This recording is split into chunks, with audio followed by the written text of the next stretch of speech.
cooperation in the Middle East, South Caucasus, and Central Asia. Allow me to introduce our moderator, Ms. Anja Wellerschok, international editor and member of the editorial board, Tagesspiegel, Germany. Dear moderator, the floor is yours, please. Thank you. Thank you very much for the kind introduction.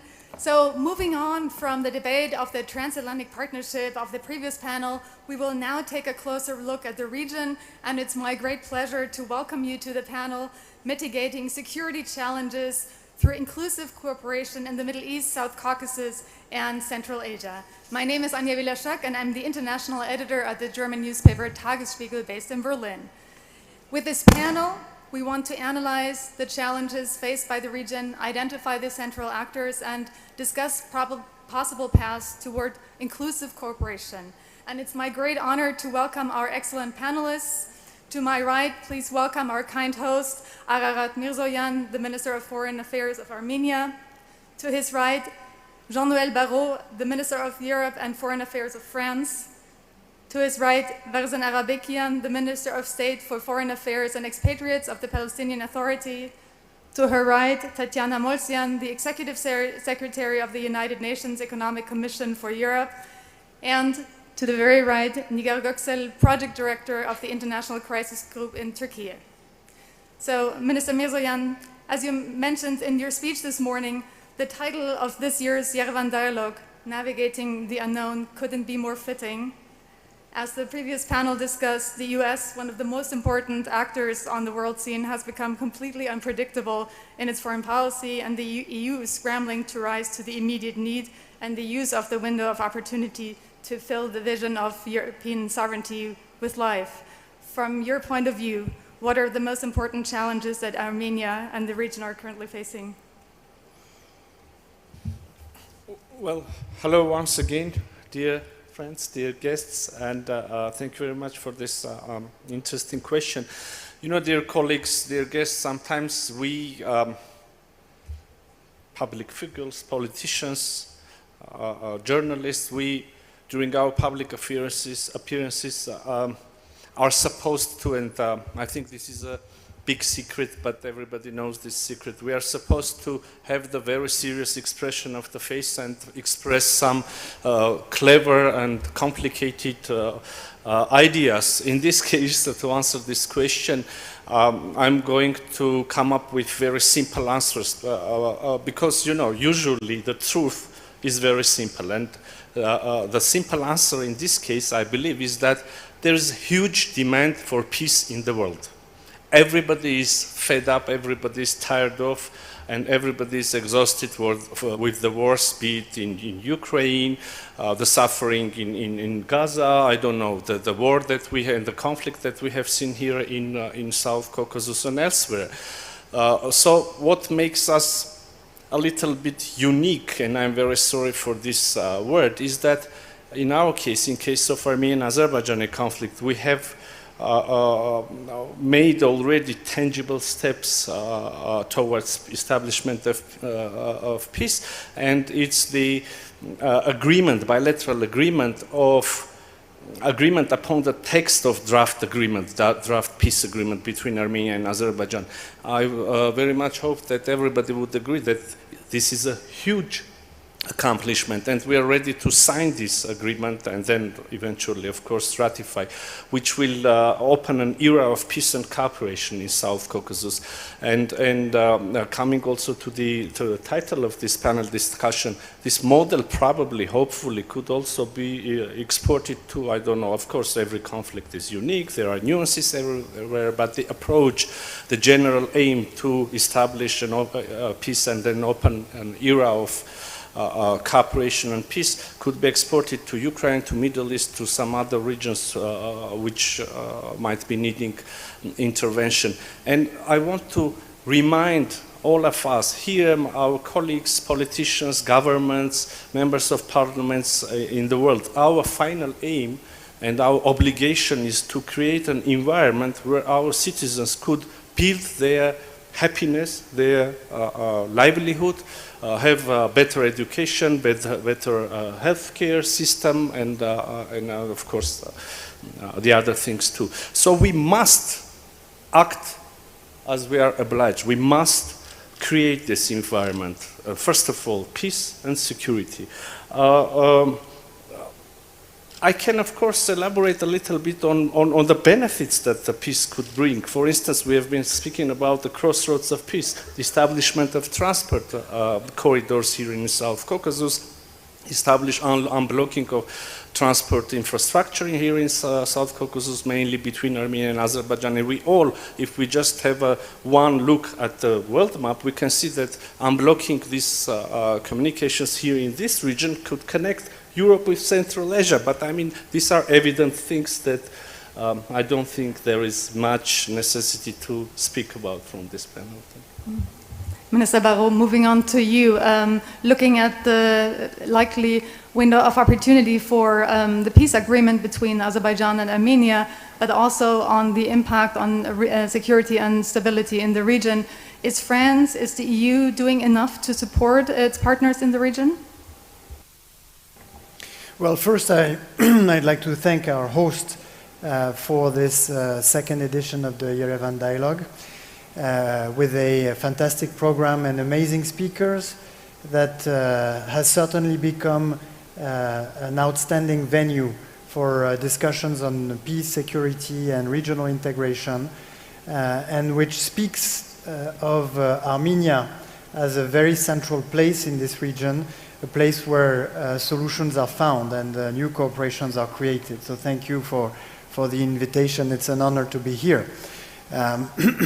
As for your question, I will start with where Ararat left off. I indeed think that there is a great aspiration for peace, but peace does not fall from the sky. Peace requires that a certain number of principles are followed. The first of which is a very simple principle based on which we drafted the UN Charter 80 years ago, that has not prevented all wars and crises around the world, but that has avoided many of them from degenerating into major regional crises. And this principle is very simple. I don't touch your borders, you don't touch mine. I respect your territorial integrity and your sovereignty. And once this principle is established, as we've established it across European countries, members of the European Union, well, you have a solid building block based on which you can develop prosperity through regional integration, through infrastructure, through connectivity, and so on and so forth. But the first building block is indeed the respect of sovereignty and territorial integrity. And yes, we look at South Caucasus as a major region to connect the European Union to the East and to the rest of the world. And that's why we want for peace to be achieved between Armenia and Azerbaijan, not only because we have a very special and long-standing relationship with Armenia, but also because it's in our interests. And that's why we've supported the Armenian authorities in their efforts to come up with a peace plan. That's why we've supported the political agreement on this peace plan when it was reached a few weeks ago.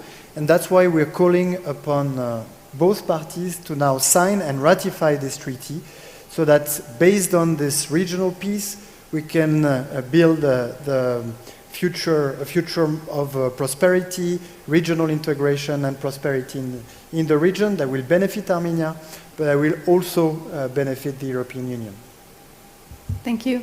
Tatiana Molsian, you bring a number of interesting perspectives to the table. You're from Moldova.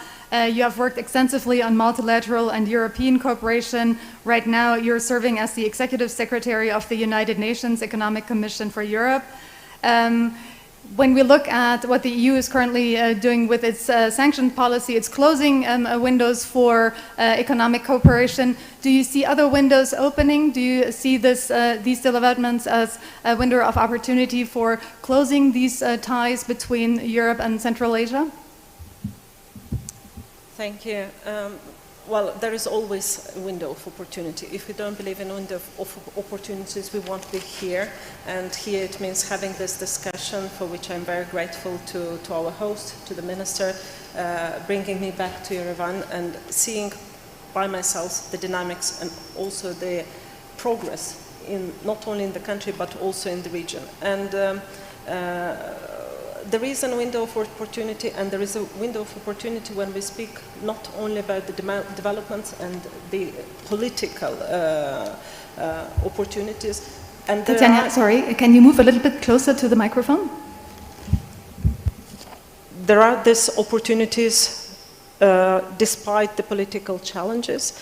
And what is important that, yes, we know there is this fatigue, and the minister mentioned of crises, of challenges, but still these many shifts in geopolitical and geoeconomic, I would say, space recently creates these opportunities that we need to seize.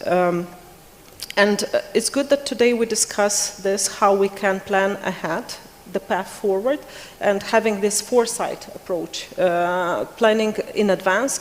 And we are speaking as, about Middle East, South Caucasus, and Central Asia. And UNOC covers actually quite a diverse region, and I can tell you, it's not easy to bring common issues on the agenda when you have such a diverse membership, or when you have this very different, but at the same time close region to one another.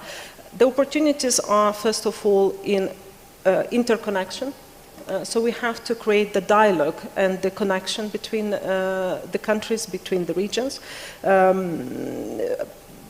We all know, any diplomatic solution without practical processes won't ensure long-lasting peace or solutions. So I think this is where we have to focus on creating that practical opportunities for interconnection, for inclusive cooperation, be it indeed transport, connectivity, trade, or environment. I think this is a very key issue where we have to focus when it comes to addressing challenges that are posed to environment, to climate change, and the fact that Armenia will be hosting the Biodiversity COP can play a specific role in that sense. Thank you. Nigar Göksel, Turkey has been trying to use the developments both on a geopolitical level and on a regional level to strengthen its international role and influence in the region. Can Turkey play the role of an honest broker in the region? Thank you very much. It's delightful to be in Yerevan again. Well, mediation in the narrow sense of a sort of neutral arbitrator that acts benevolently and is welcomed by both parties equally, I doubt it. But I think Turkey has some very important roles to play. In the broader sense of mediation, Ankara is already and can further carry out roles through back-channel diplomacy, which it's doing, leveraging certain assets that it has, including its location. Because it has an incentive to do so, it's really in Turkey's interest to have stability and open borders in the region. Turkish economy flourishes under those circumstances, unlike some of its rivals. And it also is popular domestically and gives it an international stature. So I think it's definitely in Turkey's interest, and Turkey's been seeing it in its interest to do so in other geographies in its proximity as well. Some have been successful, some less so, some not immediately successful, but later on paying off. So, with some recalibration and some trial and error, Turkey has found itself to be useful in various conflicts in the neighborhood. I think, as some of the other panelists have also mentioned, connectivity is one of those areas where I think Turkey's role can be significant, particularly if it collaborates with the European Union. There's some very clear shared interests between the two for win-win routes to be established, but I also see that there's a risk that they could work at cross purposes. And so one of the things that we need to focus on is to mitigate that risk, because you can see in both Turkey and some European Union countries a mistrust that if you if the other has a leverage, it could potentially use that leverage against the other. So making sure to be working on shared goals together and looking out for each other's interests, I think Turkey and the European Union and European partners can advance connectivity significantly. I must say, sort of a sobering note, Turkey has a lot of other issues on its plate, a lot of other conflicts that take precedence perhaps in terms of security and immediate sort of pressing need, like the PKK conflict, Syria, Iraq. Of course, Turkey has a strong alliance and solidarity with Azerbaijan, but it also, we note a pronounced appreciation in Ankara these days for Yerevan's evolving posture and pragmatism. So I definitely think there's a potential, but we shouldn't take it for granted. We need to work on it. Thank you, Nigar. Minister Arabekian, I will come to you in a minute. I just wanted to use this opportunity to address a follow-up to Minister Mirzoyan. Is the possible peace agreement between Armenia and Azerbaijan also an opportunity for normalization of ties between Armenia and Turkey? Well, to put the long story short, yes. But I also want to express my attitude to this positioning of the or this position of the official Ankara.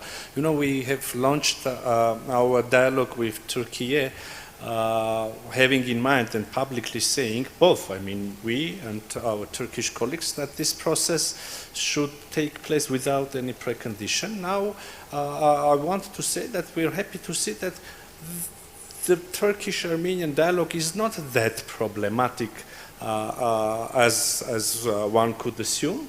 And now we reached a point where the only thing that stands between now and tomorrow, where the diplomatic relations could be established between our two countries and the borders could be finally open and the connection issue could be resolved, is the non-completely finalized state of Armenian-Azerbaijani negotiations and dialogue. Although my personal attitude and my assessment is that if we succeed to have a breakthrough with Turkey, then this breakthrough would definitely have huge positive impact on Armenian-Azerbaijani normalization. But should I take the opportunity and express some other ideas as well, or I should? Okay, go ahead. So, Minister Arabekian. Because I have written a couple of things I want. Wonderful. Yeah, we will come to that in a second. Minister Arabekian, so the war in Gaza has been continuing since the October 7th terror attack by Hamas. How can issues of security that we're discussing right now best be addressed in an environment that is lacking security and stability? Thank you very much, and I'm very honored and humbled to be here today and amongst distinguished panelists. Yes, I come from an area that is plagued with insecurity and has endured a long time, several decades of insecurity, conflict, and occupation. Today, Gaza is the epic. I mean, if anyone looks at the case of Gaza, we will understand what the essence of insecurity means and what the essence of long-term insecurity without finding solutions to this insecurity, what would that result in? And we are seeing the devastation today like we have never seen before. It's impossible to talk about security vis-a-vis Israel-Palestine without speaking on the occupation. I mean, occupation is the biggest destabilizing factor of security, not only for Israel-Palestine, but for the region and probably for the world. If we want to speak on security, we need to derail this policy of territorial expansion by Israel. And territorial expansion by Israel has been clear. I mean, the world is clear about it, the international law is clear about it, and if we comply and go by international law, I think we can reach a stage where we can inject the security element. But as it is today, with this expansionist ideology, there will be absolutely no security in the Middle East, not for the Palestinians, not for the Israelis. And the first and foremost issue that we need to deal with is ending this occupation. Today, this genocidal war is the culmination of years and years of insecurities and violations of international law, of human rights, of the rights of people to self-determination. If today this issue is not taken further and dealt with once for all, we don't know when the time is appropriate. Today, now is the time. We cannot wait any longer, not for us as Palestinians, and I can also speak for the Israelis as well. There are many challenges in that regard. One of the most important challenges we need to deal with is the distrust on all sides. We have a distrust in the process of how the whole thing has been dealt with in the last 3 decades since we embarked on this political process on forging peace with Israel. Minister Arabikian, if I may add a question. Since you're speaking about distrust, how about the other side? How about the security of the State of Israel when there is a majority of Palestinian leadership, or a significant share at least, still questioning the right of existence of the State of Israel? Well, today the question that needs to be asked is the security of the Palestinians. Israel exists, and there's a lot of security on the Israeli side. But the October 7th attacks proved wrong. Yes, the October 7th attack, I don't want to go into the reasons of the October 7th attacks, but October 7th was violent. Yes, it was violence. It has a reason. But the counter-violence exercised by the State of Israel is way disproportional to the violence that was exercised on October 7th. Violence is denounced by any perpetrator, whether it's us, the Palestinians, or the Israelis. We need to stop that cycle of violence. If anyone thinks that what is happening in Gaza today will bring peace in the future, then that's very naive, because violence only begets violence. And having 50,000 people dead, 120,000 injured, and God knows how many more under the rubble, will not bring peace, neither to Israel nor the Palestinians. The military route is not a starter.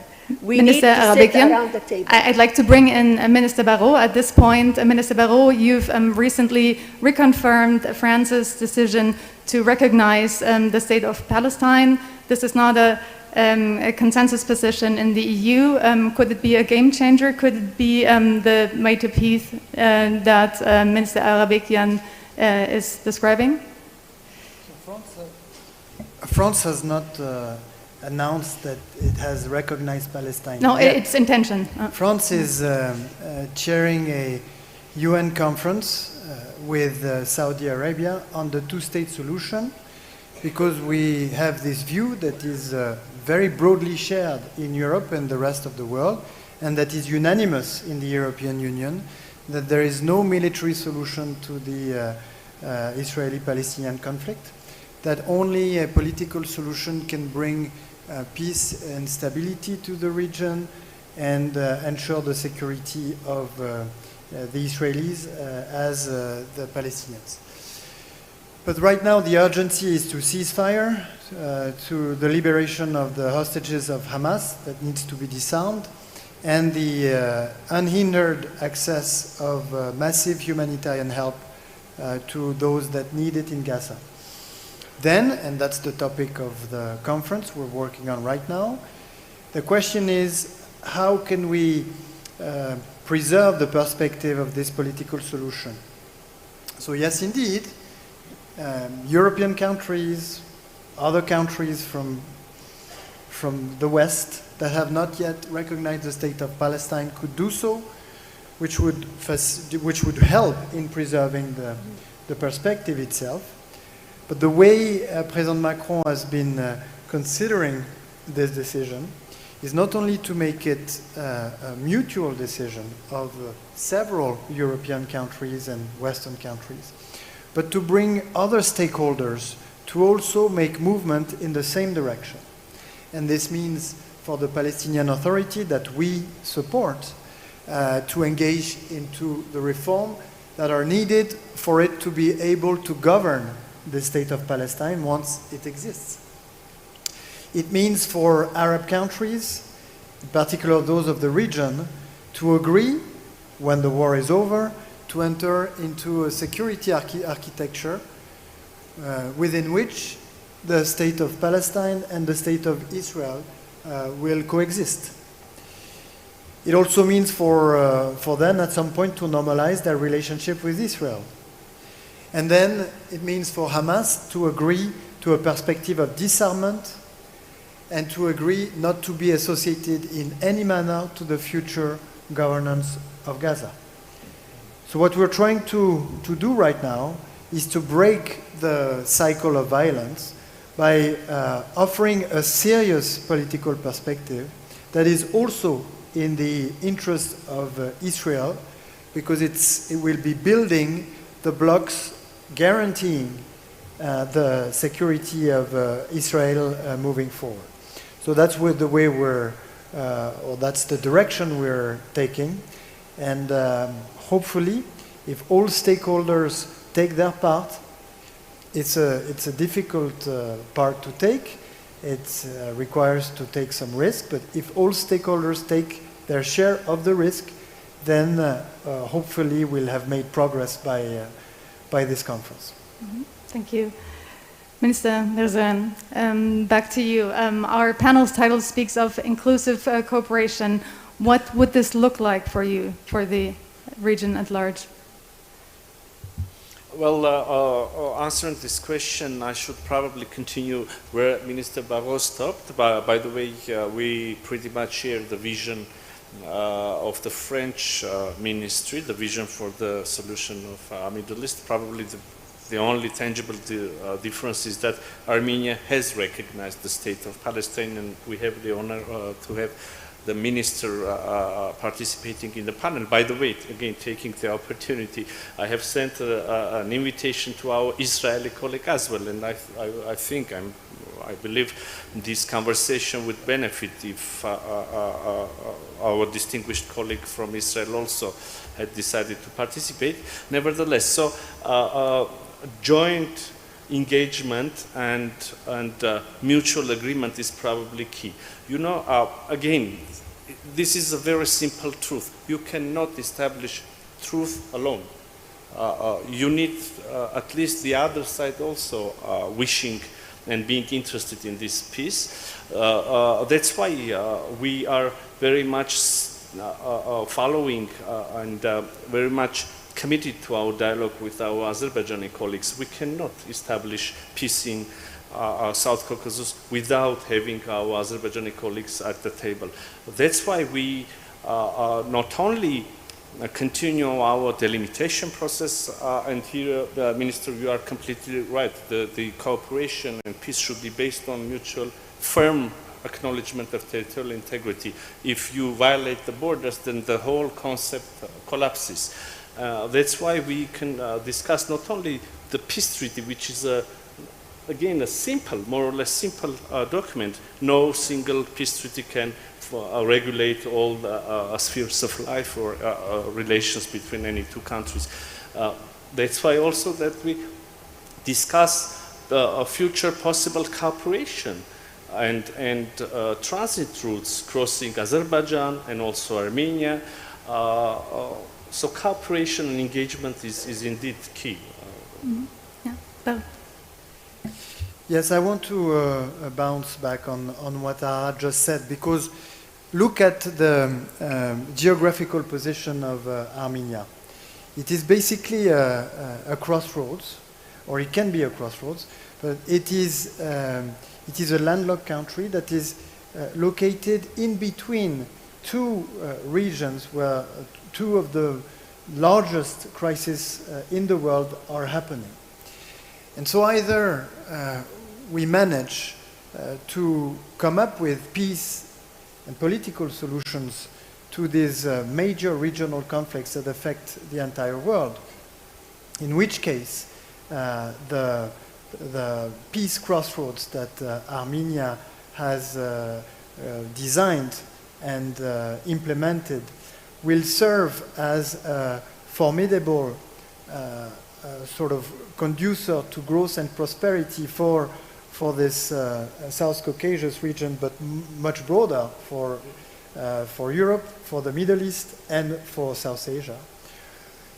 If instead we're not able to bring back peace in those regions, and I'm thinking, of course, the Middle East and Gaza on the one hand, and Ukraine and Russia on the other hand, and then countries like Armenia will be paying the cost of those tensions arising from the lack of respect for the principles of territorial integrity. That's why what's happening in our neighborhood, in our direct neighborhood in Ukraine, is so important. It's not only the security of Europe and the European Union that is at stake. It's this very principle of intangibility of borders that leads us to think that depending on the way the Russian war of aggression on Ukraine will be solved, this will have huge consequences for the entire continent, and including for Armenia. That's why we're supporting Armenia in these testing times. They came with a total of 150 million worth of financing support for, in particular, support for the infrastructure projects that the government is implementing now to make sure, or to sort of create the conditions of cooperation through connectivity infrastructure, which we think is the wisest way to go. Thank you very much. Tatiana Molsian, if you look at the project that the ECE is currently implementing, we've heard a lot about transit and connectivity as two main aspects. Can you share with us a number of developments and projects that give you hope that economic cooperation will provide the path to peace in the region? I will continue on the message from Minister Barrot on the connectivity, on the importance of investing in infrastructure to create this routes and crossroads for peace, as they are called, because this is really essential if we are talking about dialogue. You need connectivity, you need access, you need interaction between people in order to build dialogue. This is why investments in infrastructure are important, in particular everything that would facilitate connectivity. At the same time, what we are focused very much now at UNICE is to make sure that these investments are in projects or programs that are resilient. And when I'm speaking about resilience, is both, political, which is more difficult, but economic resilience, and also social and environment resilience.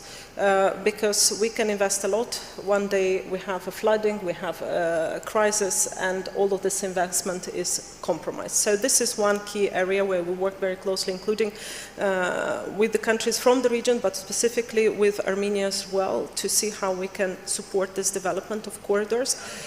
One key aspect is the digitalization. These days we cannot advance without looking at the technological progress. Otherwise we are outdated, if I can say like this. We are not relevant if we are not investing enough in creating all and using all the available tools that are provided by technological advancement. So this is key, and this is a message for everyone that supports their region, their country, and the wider, let's say, interregional cooperation. This is key.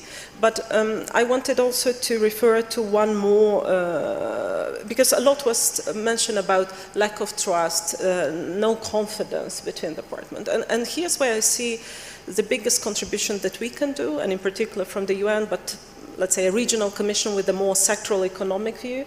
It's to help confidence building, but from an angle which is not an immediate obvious one. And I'll give the example of transboundary water cooperation. Yes, one of the regions under focus, Central Asia. I mean, for many years we've been working, but recently we have seen a lot of progress when it comes to addressing the challenges related to sharing common rivers, lakes, groundwaters. And some of the mistrust and misconception have been addressed by just applying some very technical without political, but really technical instruments that are available there. And I think this is also relevant for this region and actually globally.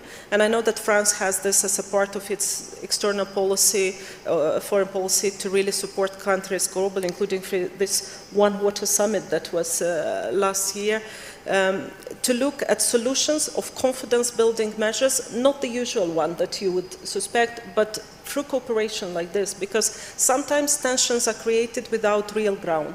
Yes, you need some technical solution, you need some very practical tools, and here's where UN and instruments like UN Water Convention can be very practical and applicable. So I would encourage to use more of those available tools. Mm-hmm. Yes, please. I'm sorry to intervene. It's not my turn to speak, but I mostly, of course, agree with Madame Molchan. But if I'm not mistaken, and please correct me if I am mistaken, but if I'm not mistaken, I heard Madame Molchan saying that there is always a window of opportunity. Unfortunately, that's not the case. That's not the case. We have been working hard to speak about normalization of relations with Azerbaijan, with Turkey, deepening our relations with EU, and I'm bringing our own examples, but I am sure that everyone has her own example in this sense. And if we do not deliver very tangible results, then this momentum would be lost. And I think that not only 1 year, not even 2 or 5 years will be needed, but probably a change of generation would be needed, at least in our case, in this region, to rebuild or again to re-establish this dialogue, this cooperation, the potential of which we do have with Azerbaijan, with Turkey, and we are really very, very close. So this is probably the only aspect, the only idea where I think it is necessary to express disagreement. Niga Göksel, what are your thoughts on the window of opportunity versus the sense of urgency in the Armenian and Azerbaijani peace negotiations, and also the normalization of ties with Turkey? Thank you. No, I agree with Minister Mirzoyan. I think there is a time sensitivity because of both the regional and local dynamics, and the conversation made me think that these sort of transport routes and cooperation and whatnot, the sort of connectivity, it's like a little bit like a marriage. So you get interlinked and dependent. And sometimes I'll hear in Turkey and Azerbaijan that, what if Armenia becomes a pawn of an external actor that's an adversary to these countries? And I guess what I usually say is isolating or excluding or sidelining Armenia makes that likelihood much more. So it does take a leap of faith to become linked together via infrastructure, but I do think that there's a window of opportunity on that point. I agree. I would also like to sort of point out that it will matter how Turkey, what kind of a place Turkey finds for itself, or Europe finds for Turkey in the evolving strategic architecture, security architecture that's developing in Europe. I think whether if a cooperation on security defense basis can be strengthened between Turkey and its European partners, I think this will have positive spillovers in terms of the potential for Turkey and European partners to work together in this region as well. Yes, I think I'll leave it at that. Thank you. Thank you. Minister Arabekian, Tatiana Molchan mentioned the possibility of using shared water resources as a measure of trust building and deepening ties. Water is, of course, a major issue in the Middle East. Do you see it as an opportunity to build trust among conflict parties? I think there are lots of opportunities to build trust, but first and foremost, we need to have both parties coming into a peace process with a genuine intent, with an end game of resolving the issue, which means ending the occupation. We have to learn from negotiations rounds of the past. We have embarked on a peace process more than 3 decades ago, And for me as a Palestinian, I don't see that this process gave us anything, but it has emboldened the occupation. We have more settlements today. We have an apartheid regime. Some people don't like to hear it, but I live it. So I know the reality of apartheid. The genuine intent means that both parties agree on certain parameters. They agree on the end game. They have a framework, and they tell us exactly what will happen from step 1 to step 5 to reach that end goal. Without that, we will go into a cycle of negotiations, trust building, and a cycle of violence that will get us nowhere. Thank you. Minister Barrot? Yes. Yes, thank you. In theory, cooperation infrastructure are conducive to peace. Why? Because when you start trading with another country, the cost of going at war goes up. And so you're going to be discouraged from choosing the path of violence over negotiation and diplomacy. But of course, this is very theoretical, because sometimes you're stuck and you cannot decide on your own that you're going to, or in many instances it's very difficult to decide on your own that you're going to build cooperation or infrastructure with a partner country that is not willing to engage into such a discussion. But sometimes unilateral moves can make a difference. We have a very special example, which is the beginnings of the European Union. So we had World War II. We were 5 years after World War II. And France, who was amongst the winners of the war, was looking at Germany, among the losers of the war, recovering much faster from the war than France was. So there was this temptation in France at the time to make Germany pay once again, and thereby getting sort of dragged into the same logics that led us to World War I and then to World War II and so on and so forth. And then my distant predecessor, Robert Schuman, he had this idea, which was to make a unilateral offer to Germany to pool steel and coal that were at the heart of the competition between France and Germany. And of course, Germany seized the offer when it was made unilaterally. What I'm saying is not that this is going to work in all instances, that is going to work in the Great Lakes, that is going to work in the Middle East, that is going to work here in, between Armenia, Azerbaijan, and Turkey. What I'm saying is that there is always some hope that when you engage in good faith on the path for cooperation, by sending credible signals like the peace crossroads of the Armenian government, then you're not wasting your time, because you never know, at some point the offer will be seized, and you will have done good because you will have anchored the relationship for a long time on solid basis that will guarantee peace and prosperity rather than never-ending conflicts and wars. Thank you. Minister Arabikian, are there lessons that you can take away from the Armenian-Azerbaijani negotiations at the moment for the Middle East? Yes, I think Armenia and Azerbaijan have come to terms that the military route will bring them nothing but more destruction. And I think it's time for Israel and Palestine to think the same, because the future means respecting the integrity of both, respecting the presence of both in that area of land, and respecting the right of self-determination for the Palestinian people, as well as respecting the right of Israel to live in peace and security.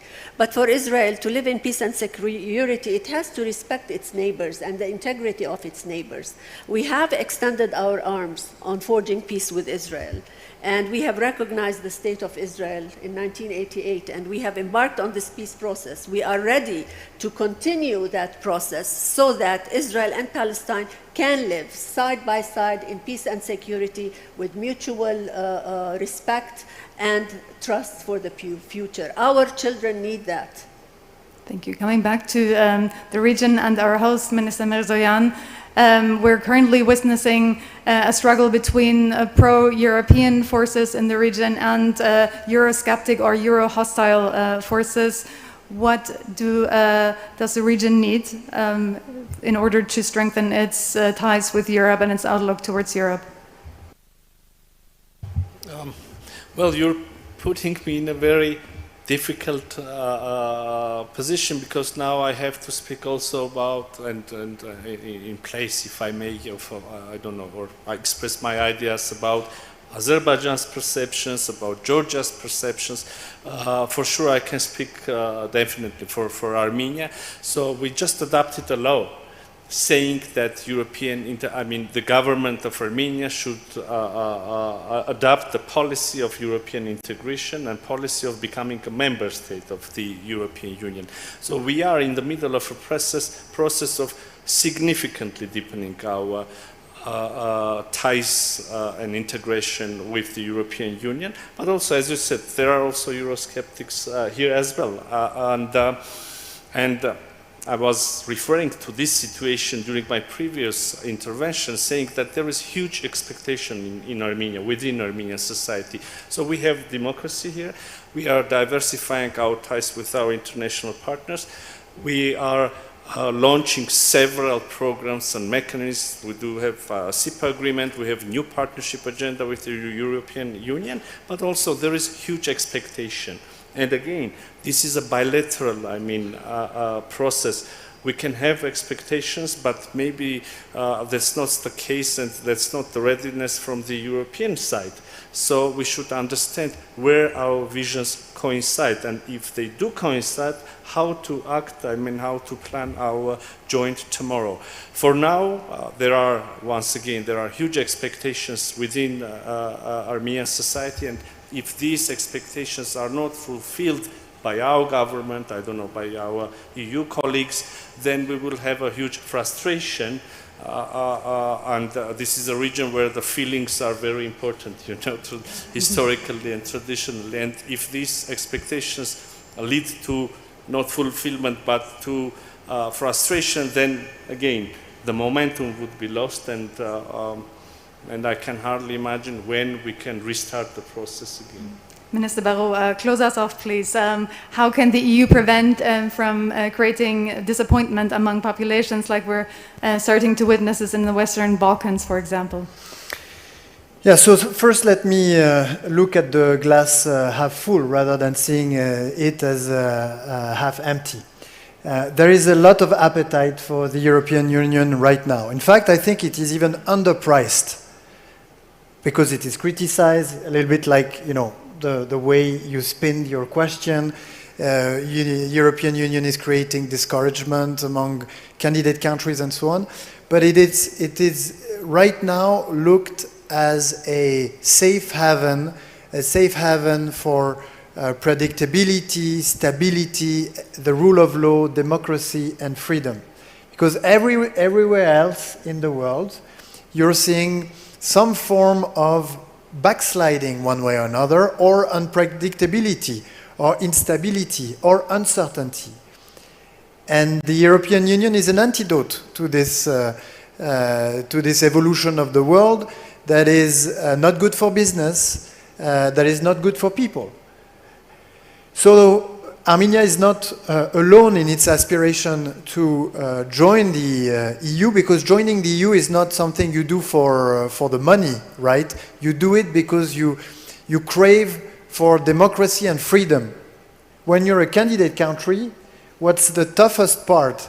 It's not the economic convergence or the social convergence. The toughest part is to align with the EU standards in terms of respect of the rule of law, democracy, freedom of the press, independence of research, independence of justice.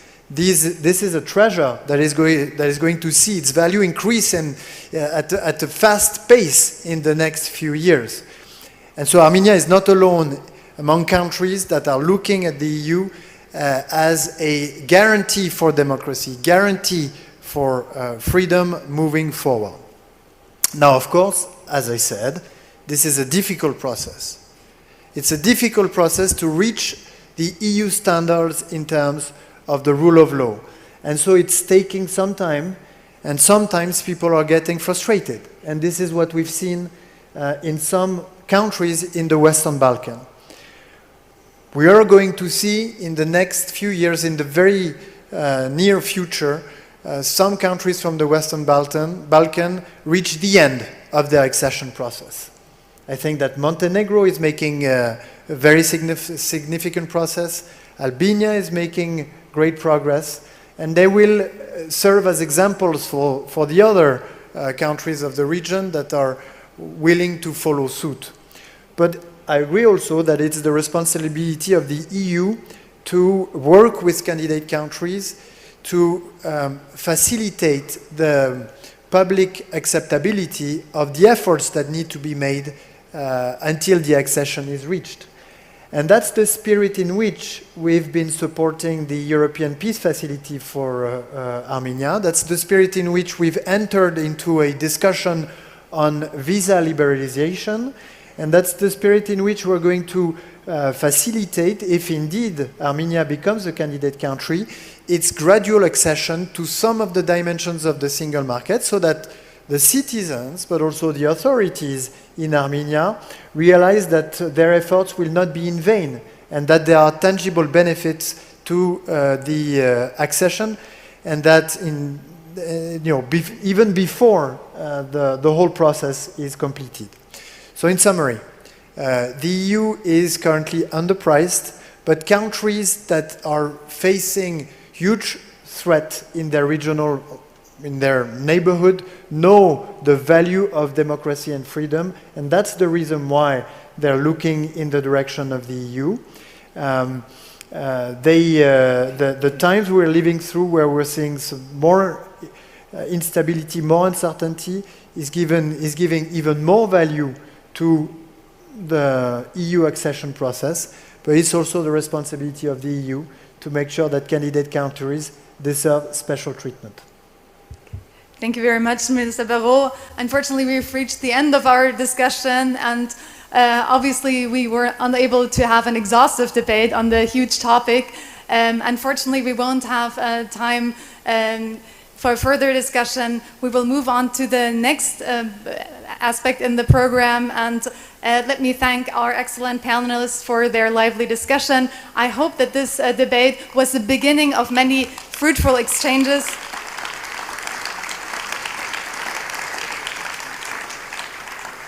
Thank you very much. So I hope that this will be the beginning of many fruitful exchanges on this important topic. Thank you very much for attending this debate.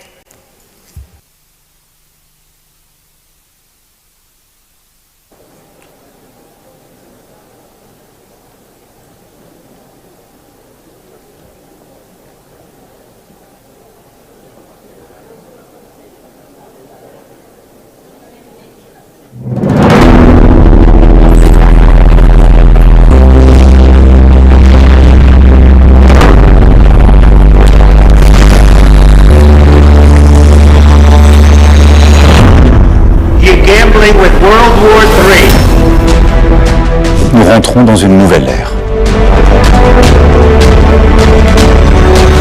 The world is changing, but there is no consensus on the extension and also on the intensity of the changes. Wars never conclude on the battlefield, they conclude around the negotiating table.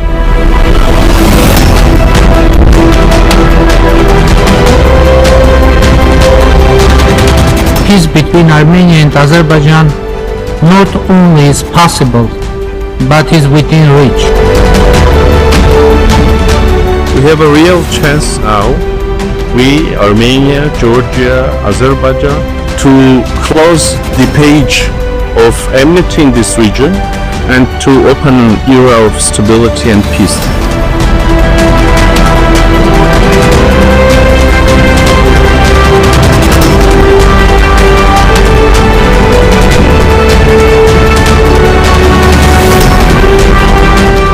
Cooperation is always better than confrontation. Your partners you can choose, your neighbors you cannot choose, because we cannot change the history, but we can make the future together. Our political system is not able anymore to be bought or corrupted, because we are choosing with whom and how to develop our country.